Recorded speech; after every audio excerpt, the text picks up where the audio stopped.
Hello, my dear friends. Today I want to share something very personal and honest with you. It's my story, a simple story that many of you might relate to. The title of my story is From Silent to Fluent, My Alone Time English Practice. This story is not about some magic trick or quick formula to learn English. It's about how I, a simple girl living in the United States, practiced English alone and moved from silence to fluency, step by step, mistake by mistake, and with so much emotion. Please remember, my story is not complicated. It's a story from my heart, and I'm sharing it in simple English so that every reader, no matter if you're a beginner or intermediate, can understand it easily. I didn't go to a fancy class. I didn't have a personal tutor. I didn't even have friends who practiced English with me. I had only myself, my mobile phone, and my desire to speak fluently. I was silent for a long time, but I didn't give up. I stayed with English like it was my best friend, and that changed my life. So now I'm going to take you into my world and show you how I became confident in speaking English just by spending time alone. I hope you feel connected, and maybe, just maybe, you'll find your own story inside mine. Hi, my name is Emily. I'm 24 years old, and I live in a small town in Ohio, United States. My family came from Mexico when I was very young, so my first language is Spanish. But because I grew up in the U.S., I had to face English every day, at school, at the grocery store, even at the doctor's office. Still, I was always shy. I understood English. Yes, I could read and write English, but when it came to speaking, I froze. Every time I opened my mouth to talk, my heart beat fast, my tongue got confused, and my voice became very small. I didn't have many friends in school because I was afraid of speaking. I remember once my teacher asked me, "Emily, can you read this paragraph out loud?" And I just stared at the paper. My hands were shaking. My lips were dry. I felt like crying. After that, I promised myself, "Emily, one day you will speak English clearly and confidently.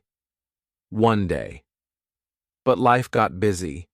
After school, I worked at a coffee shop near my home. Customers came every day asking for lattes, cappuccinos, muffins, and I only used one word, okay? I smiled, nodded, said okay or sure, and that was it. I felt so small, like I was hiding behind simple words. So I decided to change that. I told myself, if I can't practice English with people, then I will practice alone. And that's how everything began. It started one evening. I was home alone, tired after work, and I opened my voice recorder on my phone. I just said, "Hi, my name is Emily." Then I played it back. My voice sounded so soft, so unsure, but it was mine. I felt something strange. Not shame, not fear, just possibility. From that day, every night before sleeping, I recorded myself. I talked about my day. I talked about my feelings. Sometimes I said things like, "Today I made a mistake at work. I gave the wrong order. I felt nervous." Or, "I like the rain. It makes me feel calm." No one was listening. It was just me and my phone, but I was speaking, and every day I spoke a little more. One day, I looked in the mirror and said, "Emily, how was your day today?" And I answered in English. I know it sounds silly, but talking to myself became my daily practice. I did it while brushing my teeth, while cooking, while walking to work. I asked questions like, "What do you want to eat? How do you feel? What's your dream?" And I answered everything in English.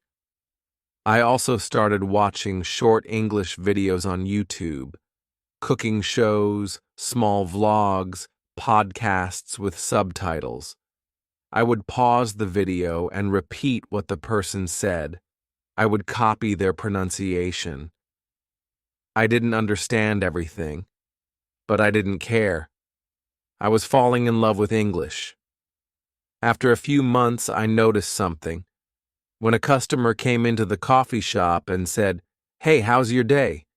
I didn't just say, "Okay." I said, "It's going well, thanks.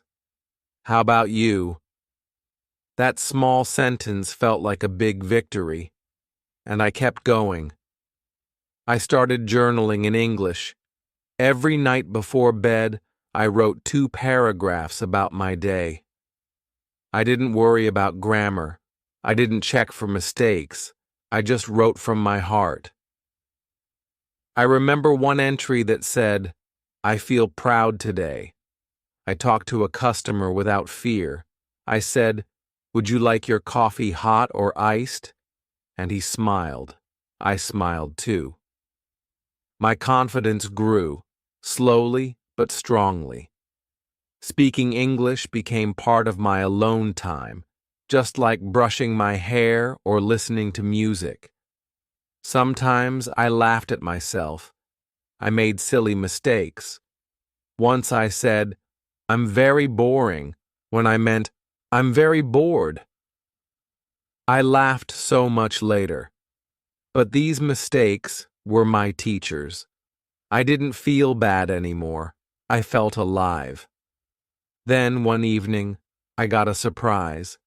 My younger cousin Sarah, who lives in Texas, called me and said, "Emily, your English sounds really good. Are you taking classes?" I smiled and said, "No, I just talk to myself every day." She was shocked. "Alone?" she asked. "Yes," I said. "Alone but not lonely." English became my friend. That moment, I knew I had changed. Now it's been over a year since I started my alone time practice. I'm not perfect. I still forget words. I still pause to think. But I don't run away anymore. I don't hide. I speak. I ask questions. I join conversations.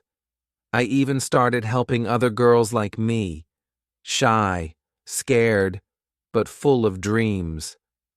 And that's why I'm sharing my story with you. You don't need a partner. You don't need a teacher. All you need is time, honesty, and the will to speak. Start by talking to yourself. Use your phone.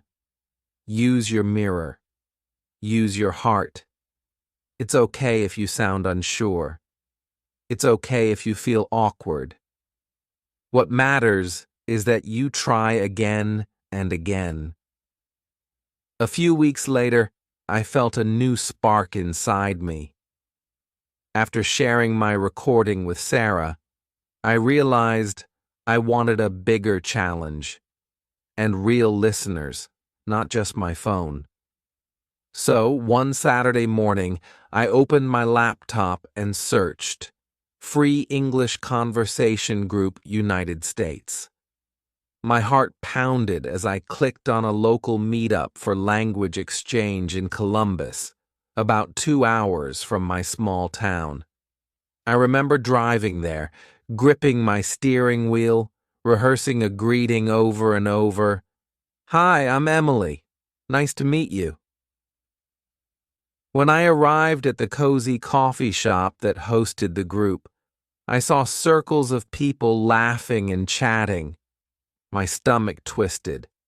For an instant, I thought about turning back, but then I remembered every night spent talking to myself, every mistake that became a lesson.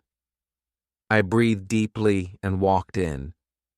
A kind woman spotted me and waved. "You must be Emily. Welcome," she said, handing me a name tag.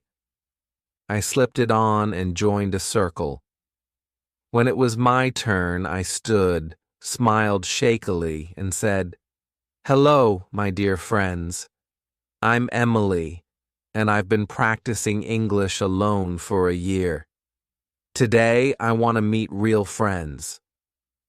Everyone clapped and cheered. My cheeks warmed, but I felt proud. We paired up and chatted in 5-minute segments. My first partner, Daniel, asked me about my job. I said, "I work at a coffee shop. I love making lattes." Then I asked him, "What do you do?" And he shared his story. For once, I felt the joy of real back-and-forth conversation, the pauses, the laughter, the mutual understanding. After the group, someone suggested I join their Facebook page for weekly online meetups. I did. Soon I was talking to people from New York, California, even Canada. Sometimes the Wi-Fi was bad and voices cut in and out, but that only made it more real. I learned to ask, "Could you repeat that?" And, "I'm sorry, I didn't catch that." Those phrases became my allies. Back home, I kept my nightly recordings, but now I reviewed them differently. I would listen for expressions I had learned at the meetup and in the online group, and I'd practice them until they felt natural. One evening, I played back a recording of myself saying, "I'm looking forward to our next conversation." My voice sounded confident. I smiled at the speaker on my phone. Spring turned into summer, and I decided to volunteer at my local library's English Conversation Corner every Wednesday afternoon. I set up tables, printed picture cards, and greeted learners with, "Good afternoon. Let's talk about our favorite movies." At first, I worried I'd sound like a teacher, but I reminded myself, I'm just here to chat. We talked about summer plans and ice cream flavors. I felt happy others found their words the same way I once searched for mine. One sunny July day, the library director asked if I'd like to lead a small workshop on solo speaking practice. My pulse raced, but I agreed. I titled it, "Talk to Yourself: Simple Steps to Fluency." I shared my story, how a recorder app and a mirror became my practice partners. I demonstrated the journaling technique and led the group in a short self-recording exercise. Afterwards, several attendees thanked me and said they felt hopeful. That evening, driving home under a pink sky, I realized how far I'd come. From silence behind the coffee counter to standing in front of an audience, guiding them. My alone time practice had become an invitation for others to find their voice. Fall arrived, and with it came a chance to travel. I booked a weekend in New York City, partly for fun, partly to test my English in a bustling environment. As soon as I stepped out of Penn Station, I said to myself, "Okay, Emily, let's speak." I asked directions to the nearest museum, ordered a hot dog from a street vendor, and even struck up a conversation with another solo traveler on the subway. Each exchange felt like a small celebration.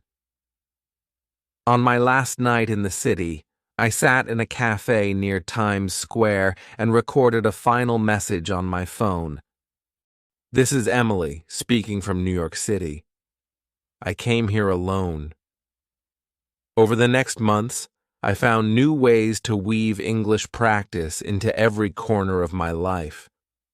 I started a small blog, just a simple website where I wrote weekly posts about the books I was reading, the recipes I was trying, and the little victories I celebrated. I called it Emily's English Corner. At first, I worried my writing would be too simple or full of mistakes, but I remembered how I celebrated every spoken sentence, no matter how imperfect. So I celebrated every written post, too.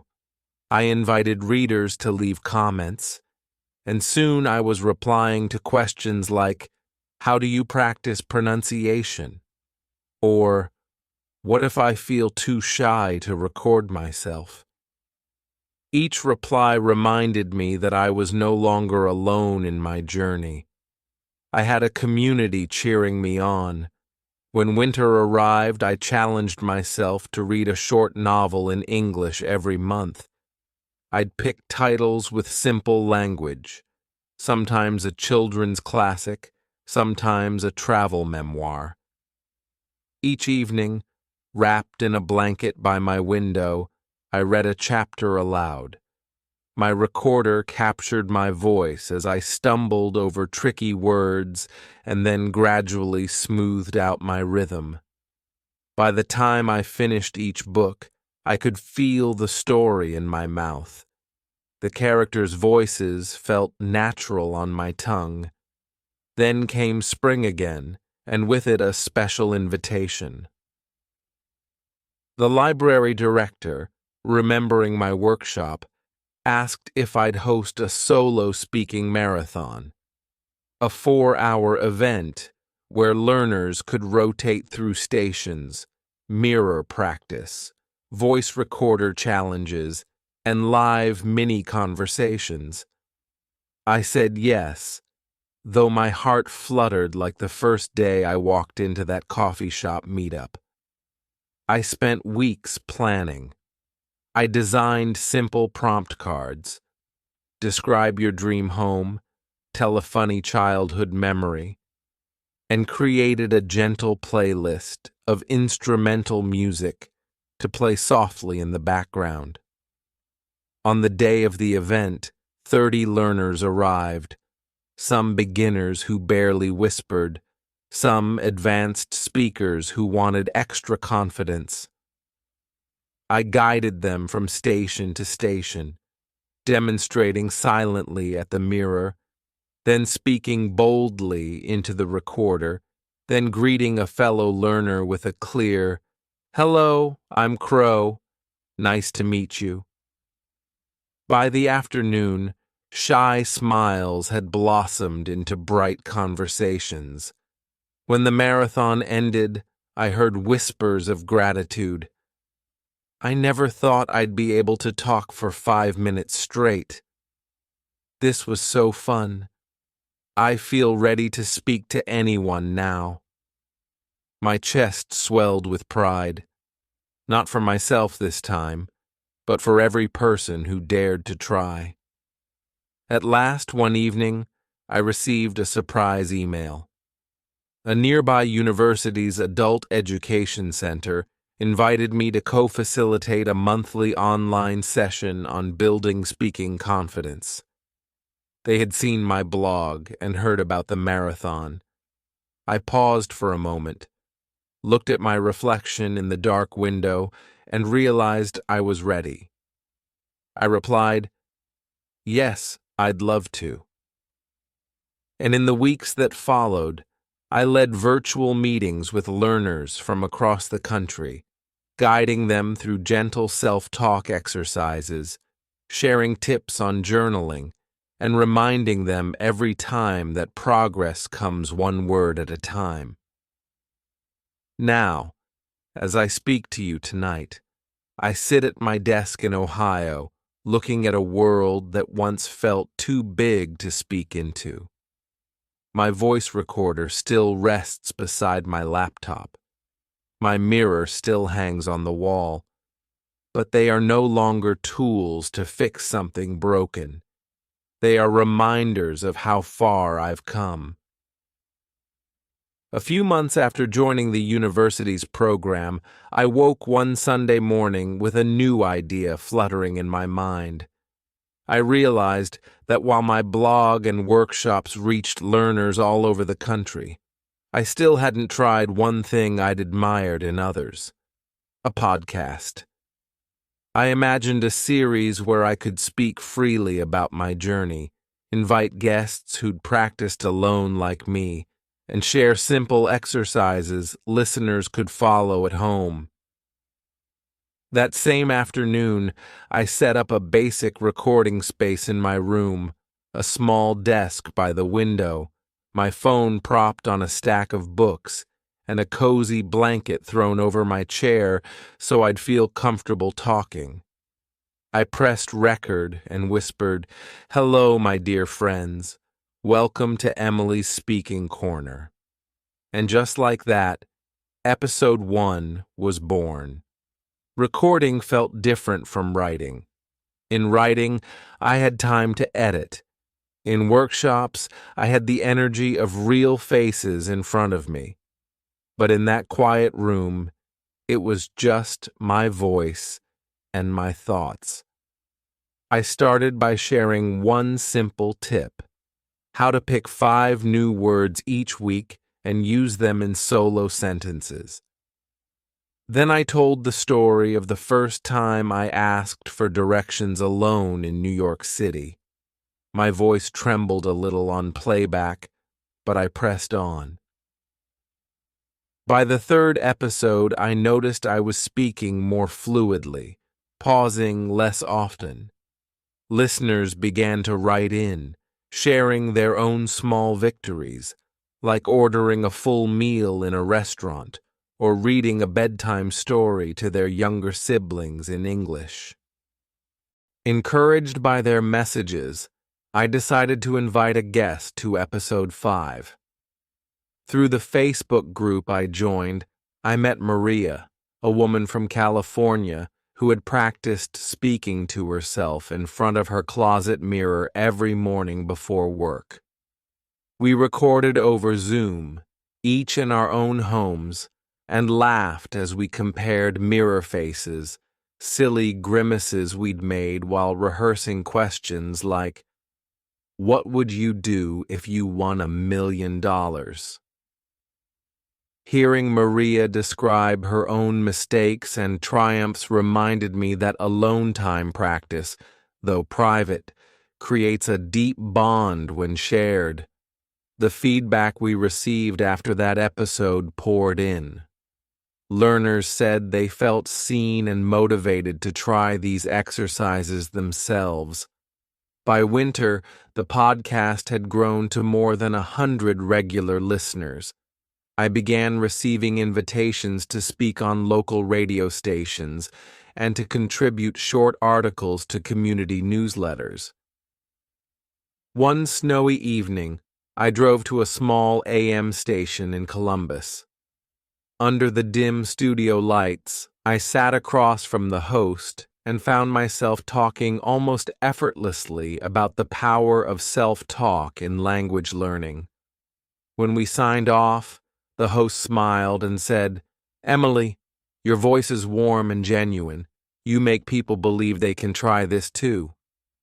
In that moment, I realized that the shy girl who once hid behind, "okay," had truly found her strength. Spring returned again to Ohio, and with it came a surprise email. A producer from a national public radio program had listened to my podcast and wanted to feature me in a special on creative language learning. My heart fluttered as I prepared. I chose 3 anecdotes: the coffee shop recorder sessions, the solo speaking marathon at the library, and the first podcast collaboration with Maria. On the day of the interview, I spoke from the same mirror-lit corner where I'd begun my recordings. When the broadcast aired, I heard my story echoing across the dial, and I imagined listeners in small towns and big cities pressing play and feeling, perhaps, a little less alone. With renewed confidence, I embarked on another project, writing a short ebook titled Whisper to Word, a guide to alone time English practice.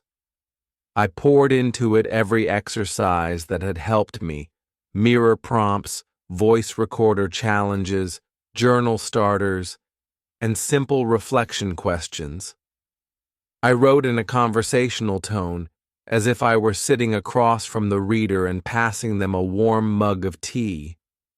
When I finished, I uploaded it to my blog and announced it on the podcast. Within days, learners messaged saying, "Your exercises are so clear. I finally know how to start." My inbox overflowed with gratitude. As summer turned to fall, I found myself reflecting on how far this alone time practice had carried me, and how many lives it had touched. One crisp October evening, I received an unexpected message from a teacher in a rural high school in Montana. She discovered my ebook and used my mirror and recorder exercises with her students. She told me that her shyest learner, a boy named Jacob, had stood up at their school assembly and read a short speech in English without trembling. I felt tears well in my eyes. My simple methods, born in my quiet bedroom in Ohio, were helping young people find their voices across the country. That winter, I decided to develop an online course to bring these exercises to even more learners. I called it Solo Speaker Academy. It was just me on camera, sitting at my desk by the window, sharing the same mirror prompts, journaling starters, and recorder challenges I'd always used, but now packaged as short video lessons with downloadable practice sheets. I priced it affordably, even offering full scholarships to learners in need. Watching my first cohort work through the modules, submitting their practice recordings, cheering each other on in our private forum, reminded me of my own first hesitant whispers. And when one student posted, "I finally ordered coffee in English today," I felt that old spark of pride all over again. Spring arrived with another surprise, an invitation to speak at a TEDx event in Cleveland. Standing on that small stage under the bright lights, I introduced myself. "Hello, my dear friends. I'm Emily from Ohio, and I turned my alone time into my greatest conversation partner." I shared the story of my first timid recordings, the library marathon, the podcast, and the academy. The audience listened, and when I ended with, "Your voice deserves its spotlight," the room erupted in applause. On the drive home, I smiled, thinking how surreal it was that a girl who once dreaded speaking could now inspire hundreds in a single talk. Over the next year, Solo Speaker Academy grew into a vibrant community of learners from more than 20 countries. I began co-hosting live mirror chats once a month, where participants joined via video to practice self-talk in real time, encouraged by my gentle guidance and the camaraderie of fellow soloreneurs in language learning. We celebrated every milestone: a first complete sentence, a 5-minute monologue, the courage to record without stopping. And through it all, I kept recording myself, still journaling, still reflecting, because practice, I realized, is both a discipline and a gift. Now, sitting at my desk under the warm glow of my reading lamp, I look at all I've built: the blog, the podcast, the ebook, the course, the community. Each started as a whisper in my quiet room. Each grew because I dared to speak alone, believe in my own voice, and share my journey with others. My mirror still hangs on the wall. My recorder still rests by my laptop. And every time I practice, I feel that same gentle excitement. What new word will I discover today? What shy learner might find hope in my story? To you, my dear friends, I send this message. Your alone time is not empty. It is a rehearsal for your brightest conversations. Embrace your silence as the canvas for self-expression. Let your voice emerge, one sentence at a time, until your story becomes a chorus that reaches far beyond your room. From silent beginnings to a voice that echoes across towns and countries. This is the power of choosing to speak, even when no one is listening.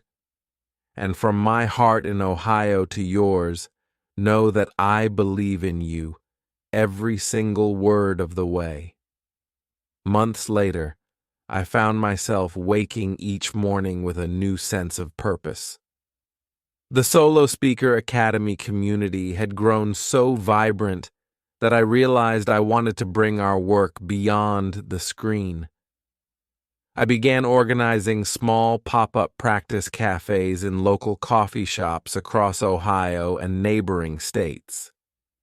I'd arrive early, set up a little table with prompt cards and my recorder, and welcome anyone who wandered by with a gentle, "Hello, my dear friends.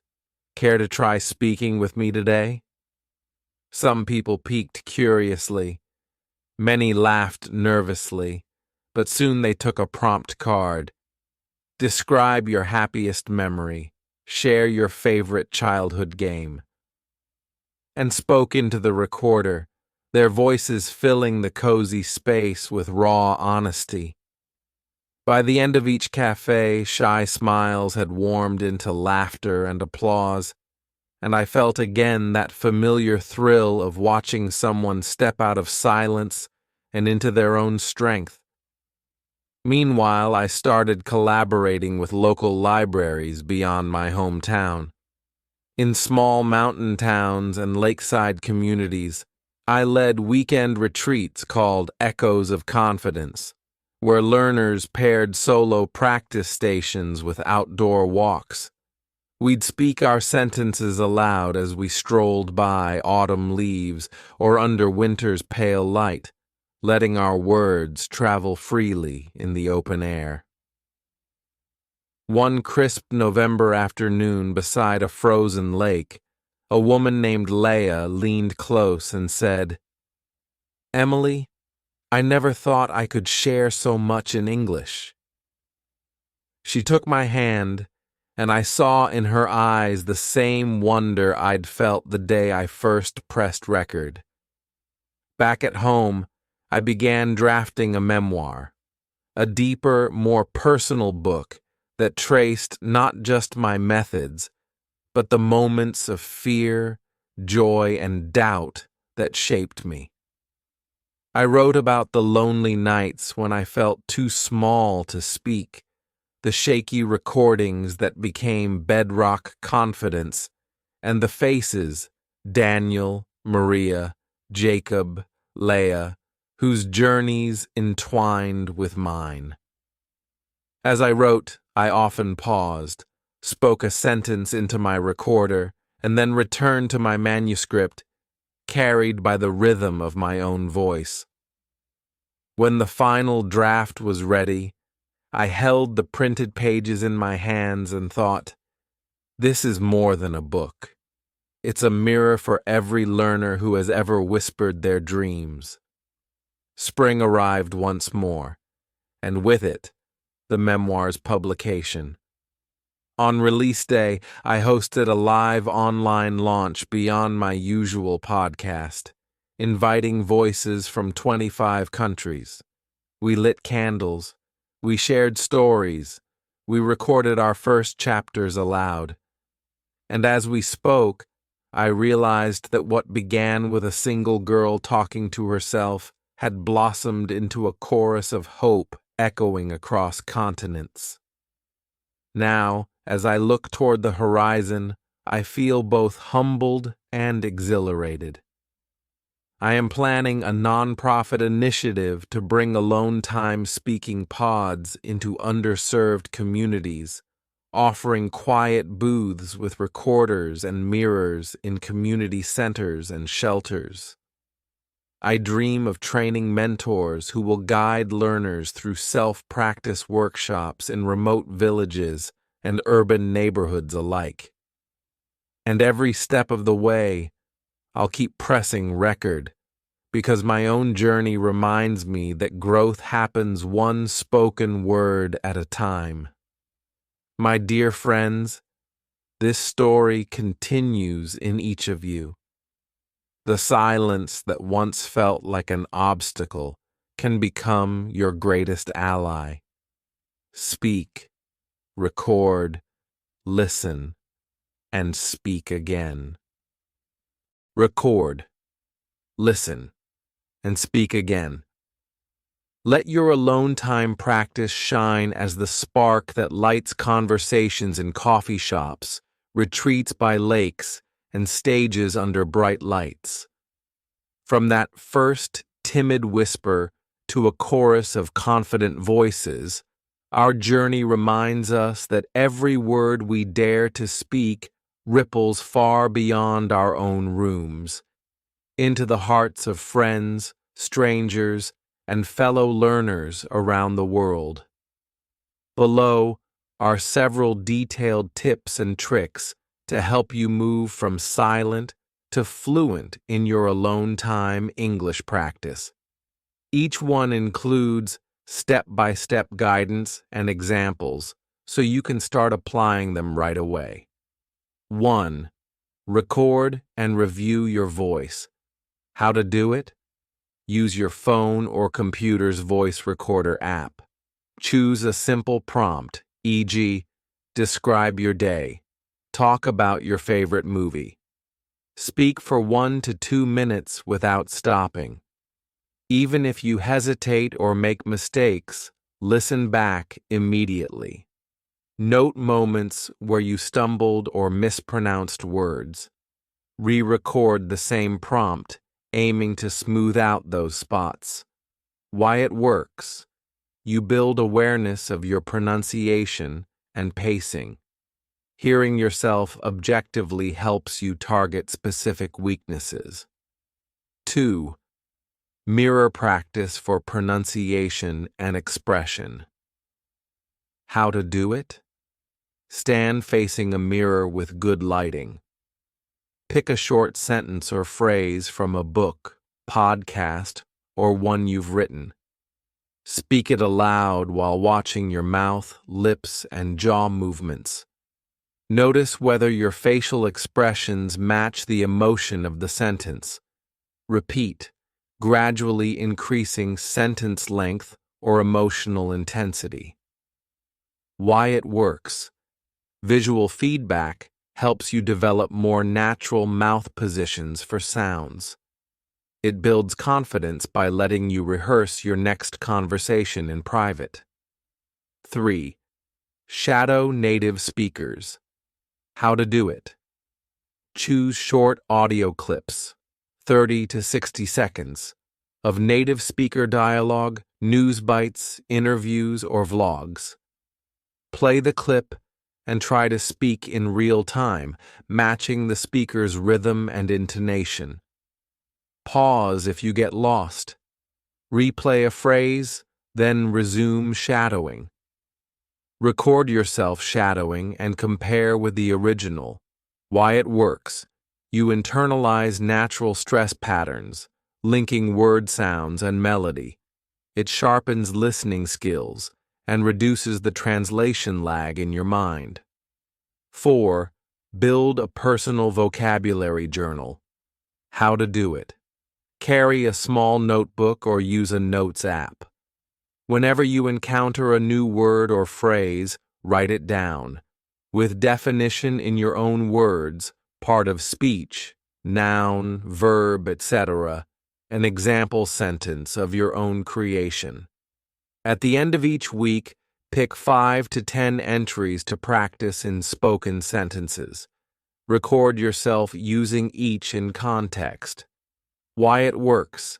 Actively using new words cements them in your memory far better than passive reading. You learn words in your voice, making them easier to retrieve in real conversation. 5. Read aloud and dramatize. How to do it? Select a short article, poem, or dialogue. Read it aloud, first neutrally, then with emotion, happy, sad, curious. Try different voices for different characters or tones. Record these readings to track improvements in fluency and expression. Why it works. Reading aloud links recognition with production, improving both speaking and comprehension. Adding drama makes the practice memorable and fun. 6. Solo role-playing scenarios. How to do it. Imagine everyday situations. Ordering coffee, making a doctor's appointment, small talk at a party. Write a simple script or bullet list of the key lines you'll need. Act out both sides of the conversation, switching voices or physical positions to keep it dynamic. Focus on key phrases like, could I have, would you mind, I'd like to ask about. Why it works. Simulates real social interactions, so you're more prepared when the moment arrives. Repetition of common structures builds automaticity, reducing hesitation. 7. Set smart speaking goals. How to do it. Specific. I will speak for 3 minutes on my weekend plans. Measurable. I will record and review my session. Achievable. Start with 1-minute monologues, then increase. Relevant. Choose topics you care about. Time-bound. By Friday night, I'll complete 3 recordings. Why it works. Keeps you accountable and shows clear progress. Breaks a big goal, become fluent, into manageable steps. 8. Reflect and adapt. How to do it. Keep a weekly log of your practice activities, what you did, how long, what felt easy or hard. At week's end, review the log, celebrate successes, and identify persistent challenges. Adjust next week's plan to focus on remaining trouble spots, e.g., certain sounds, transitions. Why it works. Ensures continuous improvement rather than repeating the same exercises. Builds a habit of self-assessment that professional speakers use. 9. Think in English with a thought diary. How to do it. Keep a small notebook or notes app titled Thought Diary. Throughout your day, pause for 30 seconds and mentally narrate what you're doing in English, e.g., I'm walking to the kitchen. I need to reply to that email. At night, write down 3 of your inner monologue sentences. Speak them aloud. First softly, then with full volume and expression. Why it works. Trains your brain to operate in English without translation. Builds the habit of framing everyday thoughts as spoken sentences. 10. Learn through songs and sing-alongs. How to do it? Pick a simple, catchy song you enjoy. Look up its lyrics. Listen once, following along silently. Play again and sing along, focusing on matching the singer's pronunciation and rhythm. Pause on tricky lines, replaying and repeating until you can sing them smoothly. Record your version and compare it to the original.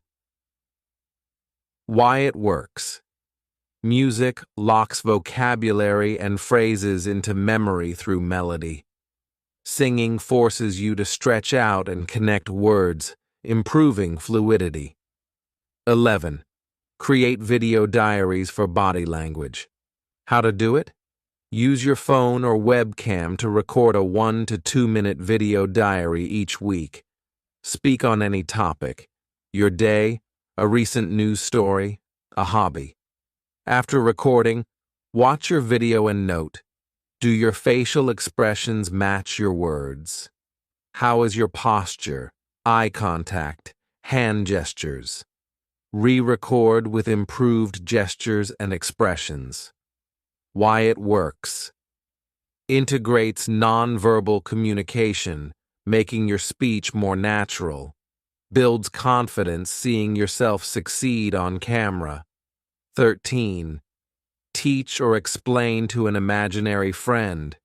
How to do it.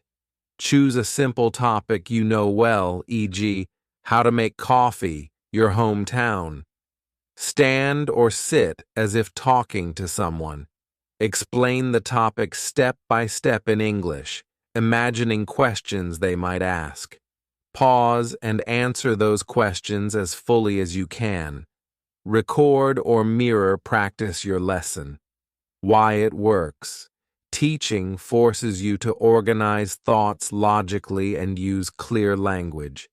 Anticipating questions expands your ability to handle unpredictable conversation. 13. Use flashcards with speech prompts. How to do it. On one side of each flashcard, write a new word or phrase. On the back, a simple definition. Shuffle and draw a card. Read the word silently, then cover it. Speak its definition out loud in a full sentence, e.g., resilient means able to recover quickly from difficulties. Flip the card to check your accuracy. Keep only the cards you stumbled on for extra review. Why it works. Combines active recall with spoken production, cementing both vocabulary and sentence structure.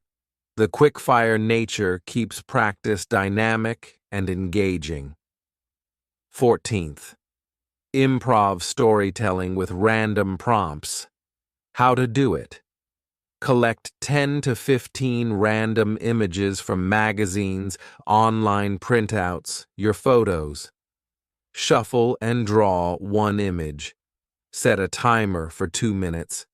Improvise a short story inspired by the image.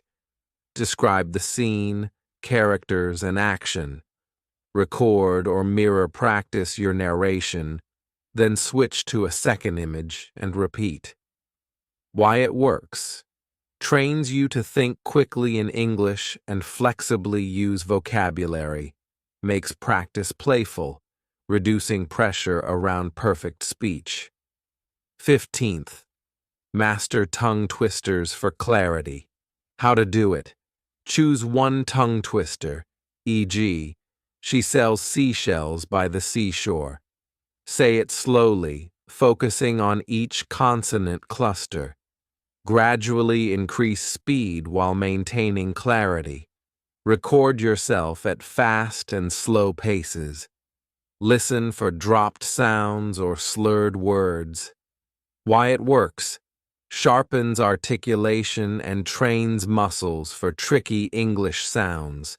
Builds confidence in challenging your pronunciation. 16th. Practice with AI conversation partners. How to do it. Use a chatbot or voice-enabled language app. Initiate a free-form conversation. Ask questions. Tell stories. Respond to prompts. Push beyond yes or no answers.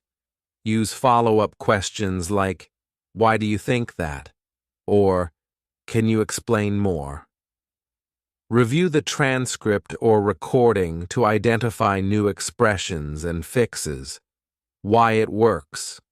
Offers instant, judgment-free interaction whenever you have time. exposes you to varied language patterns and vocabulary. By weaving these additional strategies into your daily life through music, teaching, improv, and even technology, you'll continue to transform alone time into your personal speaking laboratory. Pick one or two new methods each week and watch how your confidence and fluency flourish together. Happy practicing,